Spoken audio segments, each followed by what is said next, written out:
नमस्कार साथियों, आप सुन रहे हैं चाणक्य नीति। अभी तक आपने सुने हैं 6 अध्याय। अब शुरू करते हैं 7वां अध्याय। 7वें अध्याय की शुरुआत में श्री चाणक्य कहते हैं कि बुद्धिमान पुरुष धन के नाश को, मन के संताप को, गृहिणी के दोषों को, किसी धूर्त के द्वारा ठगे जाने को और अपमान को किसी को नहीं बताते हैं।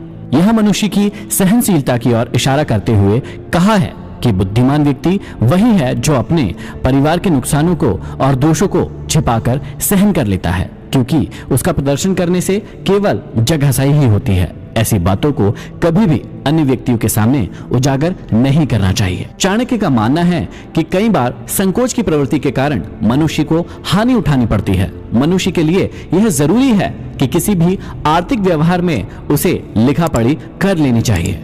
इसमें उसे जरा भी संकोच नहीं करना चाहिए। इसके अलावा विद्या लेते समय, भोजन करते समय कभी भी संकोच नहीं करना चाहिए। आगे समझाते हैं कि संतोष से सर्वश्रेष्ठ सुख की प्राप्ति होती है। याचक दीनता प्रकट करता है, धनी गर्व करता है तथा और अधिक की इच्छा करता है। जिसका धन नष्ट हो गया हो वह शोक करता है, पर जो संतोषी है वह सुखी रहता है।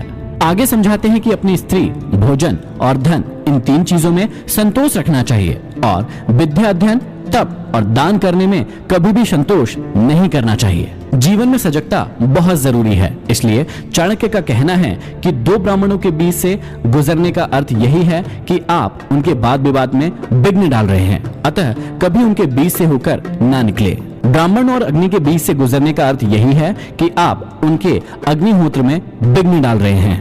पति पत्नी तथा स्वामी और सेवक के बीच जब वार्तालाप चल रहा हो तब बीच में घुसकर आप उनकी बातों में विघ्न डालते हैं। इसी तरह बैल और हल के बीच से निकलते वक्त चोट लग जाने का भय बना रहता है, अतः इन बातों का हमेशा ध्यान रखना चाहिए। आगे समझाते हैं कि पैर से अग्नि, गुरु, ब्राह्मण, गौ, कन्या, वृद्ध और बालक को कभी नहीं छूना चाहिए। इन्हें पैर से स्पर्श करने पर पाप लगता है, क्योंकि ये सभी आदरणीय हैं। चाणक्य कहते हैं कि बैलगाड़ी से 5 हाथ, घोड़े से 10 हाथ, हाथी से 1000 हाथ दूर बचकर रहना चाहिए और दुष्ट पुरुष या राजा का देश छोड़ ही देना चाहिए। यहाँ वो ये समझाना चाहते हैं कि जो जितना अधिक दुष्ट है उससे उसी अनुपात में दूरी रखते हुए जीवन यापन करना अच्छा होता है। आगे समझाते हैं कि हाथी को अंकुश से, घोड़े को चाबुक से, सींग वाले बैल को डंडे से और दुष्ट व्यक्ति को वश करने के लिए हाथ में तलवार लेना आवश्यक है। आचार्य चाणक्य के अनुसार दुष्ट व्यक्ति को आसानी से ना तो वश में किया जा सकता है और ना ही उसे सुधारा जा सकता है। ऐसे व्यक्ति को ठीक करने के लिए कभी कभी उसे तलवार से चोट पहुंचानी पड़ती है और कभी कभी उसे खत्म भी करना पड़ता है। आगे चाणक्य कहते हैं कि ब्राह्मण भोजन से संतुष्ट होते हैं, मोर बादलों के गरजने से, साधु लोग दूसरों की समृद्धि देखकर और दुष्ट लोग दूसरों पर विपत्ति आई देखकर प्रसन्न होते हैं। आगे समझाते हैं कि अपने से शक्तिशाली शत्रु को विनय पूर्वक उसके अनुसार चलकर, दुर्बल शत्रु पर अपना प्रभाव डालकर और समान बल वाले शत्रु को अपनी शक्ति से या फिर विनम्रता से जैसा अवसर हो उसी के अनुसार व्यवहार करके अपने वश में करना चाहिए। शत्रु से व्यवहार करते समय इस बात की ओर इशारा किया है कि शत्रु से व्यवहार करने से पूर्व उसकी शक्ति और सामर्थ्य का पूर्व अनुमान लगा लेना चाहिए। राजा की शक्ति उसके बाहुबल में, ब्राह्मण की शक्ति उसके तत्व ज्ञान में और स्त्रियों की उनके सौंदर्य तथा माधुर्य में होती है। संसार में अत्यंत सरल और सीधा होना भी ठीक नहीं है।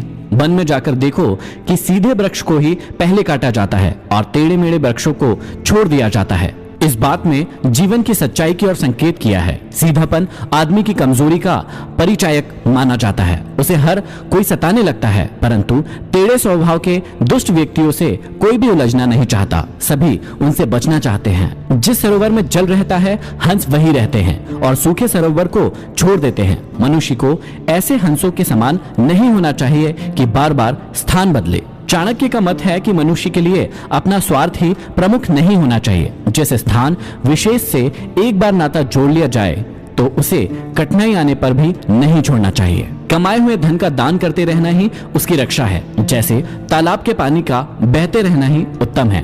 तालाब का पानी एक ही स्थान पर रुका रहेगा तो वह सड़ जाएगा। संसार में जिसके पास धन है उसी के सब मित्र होते हैं, उसी के सब बंधु बांधव होते हैं। वही श्रेष्ठ पुरुषों की गिनती में गिना जाता है और वही ठाट बाट से जीवन जीता है। चाणक्य कहते हैं कि धन के बिना कोई भी कार्य नहीं चलता है। धन परमात्मा तो नहीं है, परंतु उसका छोटा भाई अवश्य है। जिसके पास धन है वही कुलीन है, विद्वान है, शास्त्र यज्ञ है, गुणी है, वक्ता है। धन कमाओ मगर ईमानदारी से कमाओ।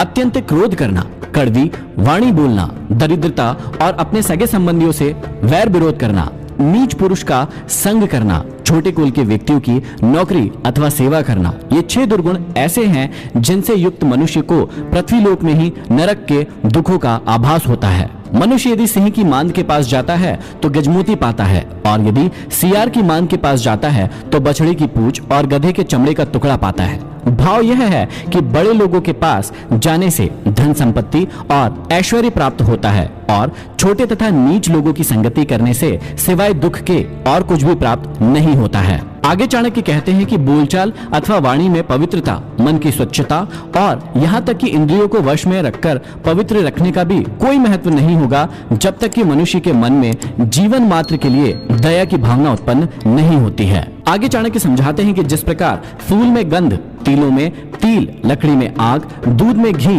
गन्ने में मिठास आदि दिखाई न देने पर भी विद्यमान रहते हैं, उसी प्रकार मनुष्य के शरीर में दिखाई न देने वाली आत्मा निवास करती है। यह रहस्य ऐसा है, इसे विवेक से ही समझा जा सकता है। मनुष्य को चाहिए कि वह इस रहस्य को समझने का प्रयास करे। वह शरीर न होकर आत्मा है। आत्मरूपी तत्व इस देह में उसी प्रकार विद्यमान रहती है जिस तरह फूलों में गंध, तिलों में तेल और लकड़ी में अग्नि तथा गन्ने में मिठास और दूध में घी विद्यमान होने पर भी वह दिखाई नहीं देते, लेकिन वे उसमें हैं। इसी प्रकार हम सब में भी कई सारे गुण उपस्थित हैं। उन्हें पहचान कर उन्हें बाहर निकालने की कोशिश कीजिए।